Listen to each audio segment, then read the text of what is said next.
పూరీతో ఆలు కుర్మా. ఈ కాంబినేషన్ ఎప్పుడైనా ట్రై చేశారా? టేస్ట్ అయితే చాలా బావుంటుంది. చాలా సింపుల్‌గా చేసేసుకోవచ్చు. ముందుగా ఆలూని చిన్న చిన్న ముక్కలుగా కట్ చేసుకొని 2 విజిల్స్ పెట్టి తీసుకోండి. మెత్తగా ఉడికిపోతాయి.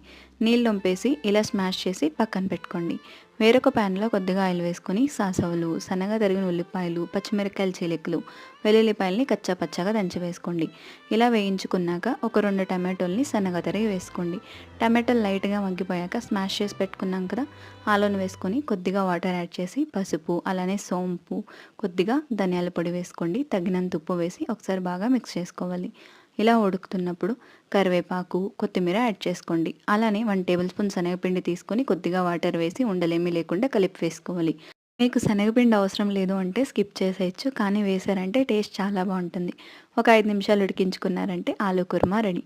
వేడి వేడిగా పూరీలు చేసుకొని దాంట్లోకి ఆలు కుర్మా వేసుకొని తింటే సూపర్‌గా ఉంటుంది.